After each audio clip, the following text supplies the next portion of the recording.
मला जाणवलं की मी ह्याच्यात करू शकेन आणि हे चांगलं आहे सगळ्यांसाठी. तर रासायन विरहित शेती हा तसा जुनाच विषय आहे, पण लोक करत नाही. तर आपण करून बघूया असं माझ्या मनात आलं आणि मी ठरवलं की हे मी करीन आणि करू शकतो. त्यासाठी मी सोळसकर सरांच्या आणि आंबेडकर सरांच्या मार्गदर्शनात मी आधी माझ्या स्वतःच्या शेतीमध्ये ते प्रयोग करणार आहे आणि मग मी ते लोकांना दाखवू शकतो की हे शक्य आहे, हे करू शकतो आणि मग तुम्ही माझी खतं घ्या आणि वापरा. तर मी लगेच म्हणणार नाही की माझी खतं घेतलीच पाहिजे किंवा घ्या असं म्हणणार आहे. आधी माझ्या शेतामध्ये मी प्रयोग करणार आहे आणि नक्कीच त्याच्यात मी यशस्वी होईल, कारण सोळसकर साहेब आणि आंबेडकर साहेब माझ्या बरोबर आहे आणि साहेबांचं मार्गदर्शन पण मला मिळणार आहे. त्यामुळे मी नक्कीच यशस्वी होईन याच्यामध्ये. आपण सगळे जमलात माझ्यासाठी इथपर्यंत 1 तास 2 तास वेळ काढला, त्याबद्दल मी सर्वांचे आभार व्यक्त करतो. आणि एक अल्प माहिती शाकाहारी त्यांना म्हणलं कोंबडं नाव ठेवू नका, मी शाकाहारी. सांगा तुम्ही बरं किती वर्ष झालं तुम्ही इथं आला म्हणजे माझ्या कॉन्टॅक्ट मध्ये? तर तुम्हाला काय रिझल्ट वाटला? तुम्ही पाठीमागे ज्या वेळेस शेती करत होता त्याच्यातून आता काय बदल वाटतं? लागवडीची पद्धत असते. लागवड करताना काय होतं की आपण पहिल्या 33 आंबा लावायचो, त्यानंतर घनपद्धत आली, आपण तेच आंबा आपण काय केलं 5/7 वर लावायला लागलो. उत्पादन वाढलं. आज काय माहितीये का की उत्पादन वाढायचं असेल तर घनपद्धत जवळ दाट लागवड केली पाहिजे. मग त्याचा प्रॉब्लेम पण येतो, पण त्या प्रॉब्लेमवर काम करणं, न्यूट्रिशनवर काम करणं, त्याच्यामध्ये पाण्यावर काम करणं, सर्व जर चांगलं काम केलं तर 34,000 रुपये 2 एकरामध्ये. आणि हे 34,000 जर मी 2 एकरामध्ये आता माझी जागा किती असती तर 20,000 लागली असती. मग 20,000 आणि 14,000 रुपये वाढल्यामुळे क्वांटिटीत उत्पादन निघालं. आता काय होतं, रोग आणि किडीवर काम करायचं, प्रिव्हेंटिव्ह काम केलं पाहिजे, कंटिन्यू काम केलं पाहिजे, लक्ष दिलं गेलं पाहिजे. तर या सगळ्या गोष्टी घडते द्या. पण ह्यासाठी लोक एकत्र आले पाहिजे, काम करणं गरजेचं आहे. प्रत्येक आमच्या ग्रुपमध्ये मला वाटतं त्याच्या पाठीमागे झेंडू लावला तर 80 रुपये किलो होता, टोमॅटो लावली 100 रुपये किलो होती, मध्ये आता टोमॅटो लावला होता 30-40 रुपये किलो होता. आता त्याच्या डोबळी लावली, झेंडू लावला 100 रुपये किलो होता. आता आमचा झेंडू कुणाचाच नाही, डोबळी मी लावली शेवट टू एंड 40 रुपये होणार नाही. कारण की वाढती लोकसंख्या, वाढतं अन्नधान्य गरज ही आपण भागवली पाहिजे. त्यासाठी सुरुवातीला 100 जर तुम्ही रासायनिक खत 100% वापरत असाल तर 75-25, 50-50, 25-75 आणि मग 100% सेंद्रिय असं वापरत जर गेला तर निश्चितपणे काय होईल की आपली जी रासायनिक शेती आहे ती सेंद्रिय मध्ये जाईल. आणि सेंद्रिय मध्ये गेली तर आपला जो सुजलाम सुफलाम समृद्ध भारत जो आहे तो घडण्यासाठी आपल्याला मदत होणार आहे. लक्षात ठेवा की आता साहेबांनी सांगितलं की 25, 30, 40च्या वयामध्ये जर तुम्हाला एखाद्या शारीरिक आघातानं एखाद्याचा जर मृत्यू होत असेल तर आपल्या देशामध्ये जी आपण सगळ्यात मोठी ताकद युथ एनर्जी, युवकाची शक्ती आहे ती आपल्याला कुठेतरी कमी होताना दिसते. जर 40ला जर एखादा व्यक्ती जात असेल तर निश्चितपणे हा युवक आहे आणि हा युवक जातोय म्हणजे ती शक्ती काय होती, कमी होती. तर या निमित्तानं बघा आपल्याच गावामध्ये त्या गोष्टीला सुरुवात होती, चालना मिळते घेतो. पण इमारती कठोर झाले तर पुढे मग काय करतो आपण, दुसरं आपण त्याच्यामध्ये कोरॅजिन वगैरे असं हाय पॉवरचे औषध वापरतो. पण हाय पॉवरचे औषध म्हणजे काय झाले की आता ती जी कोरॅजिनची बाटली झाली तर ती त्याची किंमत आज किंवा डेलिगेटची असेल ते डेलिगेट आता 1200-1300 रुपये बाटली ती म्हणजे 1 लिटरची. तर एवढा जर खर्च झाला त्यावेळेस पण त्याचं काय होतं की फवारणी केल्यावर रिझल्ट येतो.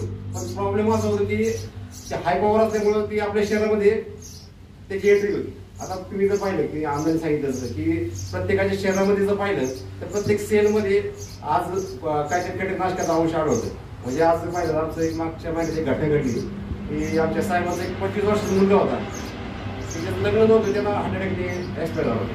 म्हणजे की लहान वयात आपण पाहतो की काही म्हणजे व्यसन नसताना किंवा असं जे काही हार्ट अटॅक म्हणा किंवा बाकी BP शुगर त्याचे जे त्रास होत होते त्याच्यामध्ये संकरित जे आपण होतो संकरित बियाणं असेल किंवा रासायनिक खते कीटकनाशक याचा वापर जो आहे तो जास्त प्रमाणात वाढलाय. मग त्यामुळे काय झालं की शरीर जे आपलं दिवसेंदिवस म्हणजे जे पाहतो की आपण आता पहिल्या काळात लोक 80-90-100 वर्ष जगायचे, आता 60 वर्ष जास्त, 60 वर्षाचं पुढे जास्त म्हणजे कोणाची गॅरंटी देता येते. याच्यामुळे काय झालं की संकरित जे आपण हे करतोय अन्नधान्य काय खातोय किंवा जे रासायनिक कीटकनाशक वापरतोय यासाठी आपल्याला जैविकचा वापर याच्या पुढे वाढावा लागेल. आता पहिली गोष्ट अशी की जैविकचा वापर आता रासायनिकची सवय लागल्यामुळे असं झाले की एवढं काय ते सोपं राहणार नाही. आता आमचं एक कृषी विभागाचं जैविक कृषी मिशन म्हणजे जैविक शेतीचा एक केलं जैविक खत केलं जमिनीचं पोट पण चांगलं राहील, आपल्या पुढील भावी पिढीचं आरोग्य चांगलं राहील. त्या जैविक खताला लोकांनी वळायला पाहिजे. पावसाला मी सांगू इच्छितो की बांधावर जाऊन शेतकरी असेल ते जैविक करायचं, शेतीच करायचं. तुम्हाला मार्केट चांगलं आहे, सगळं चांगलं आहे, पण तुम्ही रोज जाऊन शेतकरी संवाद साधून आपलं प्रोडक्ट कसं आहे, आपण काय करू शकतो. पण आज औषध दिले की महिन्याने पण जाते, त्यात परिणाम काय झालाय तुम्हाला हे फार पण चांगलं काम करावं लागणार आहे. आणि तसं पाहिलं तर रस्त्या नजीक तुमचं शॉप चालू आहे. मी तालुक्यात आपल्या तालुका असेल तुमचे आहेत, आपले बरकडे पाहुणे आहेत. खरं पाहिलं तर ह्याला प्रत्येक तालुक्यात शेतकऱ्याचा संपर्क चांगला असावा, कारण कमिशन गॅप नाही पाहिजे. महत्वाची गोष्ट कमिशन पाहिजे शेतकऱ्यांशी. तर शेतकरी कुठलेही घेताना 10 वेळा विचार करतो आणि पहिली गोष्ट उधार मागतो. कुणी असो, मी असो कुणी असो, तरी पण ती स्वतः तयारी ठेवायची असते. आणि प्रत्येक आपला तालुका तुमचं म्हणजे फक्त खंडाळा पलटून आहे का, खंडाळा आहे तालुका तुम्हाला, खंडाळा तालुका, तर खंडाळा बऱ्यापैकी रमासाहेब काय तिथं आहे. तर पण तुम्ही पावसात तुमच्या शिक्षणाचा जर तुम्ही कंपनीचा वापर केला, कंपनी चांगली छोटी पारवी सांभाळा, तुम्ही एचओ म्हणून काम केलंय, तुम्ही हे पण तुम्ही चांगलं सांभाळा आम्हाला खात्री. आणि मला स्वभाव शांत आहे, त्यामुळे शांत स्वभावाच्या माणसाचं गिरायक लवकर होतं, लक्षात ठेवायचं. कारण सांगताना समजून सांगणार, मध्ये 4,000 रुपये कमी जास्त करणार, पैसे थांबणार. तर पावसात दुकान हे शॉप चांगलं चालत. आणि त्यांना आमच्या मार्केट कमिटीच्या वतीनं, गावाच्या वतीनं, ग्रामस्थांच्या वतीनं, शेतकऱ्या वतीनं त्यांना शुभेच्छा देतो. मान्यवरांच्या हस्ते नुकतंच उद्घाटन केलं. खरं पाहिलं तर एक चांगला शैक्षणिक असणारा आमच्या गावचा युवक आज शेतीकडे वळतोय. आणि जे तुम्हाला प्रचारासाठी किंवा आपण जे लोकांना प्रवृत्त करतो, हे काळाची गरज आहे की शैक्षणिक क्षेत्रातला माणूस चांगल्या प्रकारे आपल्याला मार्गदर्शन करू शकतो.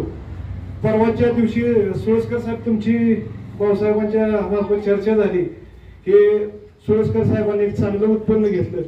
खऱ्या अर्थानं कोरेगाव तालुका हा सगळ्यात बाबतीत अग्रेसर असणारा तालुका. त्यानंतर त्याच्या खालोखाल खंडाळा तालुका याच पाण्याचं उत्पन्न पाण्याचं नियोजनाचा हात चांगलं झाल्यामुळे एक चांगल्या मार्गावर जाणारा तालुका म्हणलं तर वावगं ठरणार नाही. आज या भागात रासायनिक खताचा अतिवापर ही खरं तर एक शेतीच्या दृष्टीनं चुकीची बाब घडते आणि त्याला एक चांगलं मार्गदर्शक एक जैविक खताच्या माध्यमातून मिळणार आहे. या ठिकाणी या कार्यक्रमाच्या निमित्तानं मी एवढंच आपल्याला विनंती करेन की येणाऱ्या काळात आपण रासायनिक शेतीकडून जैविक शेतीकडे वळावं अशा प्रकारची अपेक्षा व्यक्त करतो. आणि क्षेत्रामध्ये पदार्पण केलं असून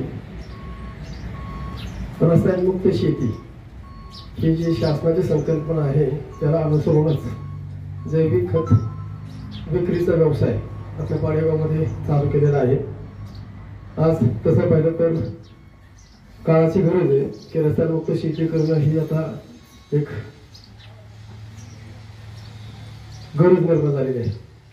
कारण या रसायनाच्या मुळे आपण जे अन्नधान्य खातोय किंवा भाजीपाला खातोय त्याच्यामुळं असंख्य आजार लोकांना उद्भवू लागलेले आहेत. त्याचबरोबर जमिनीची ही कस संपूर्ण बिघडण्याचा आहे. चांगल्या असणाऱ्या जमिनी आज नापीक पडत चाललेल्या आहेत.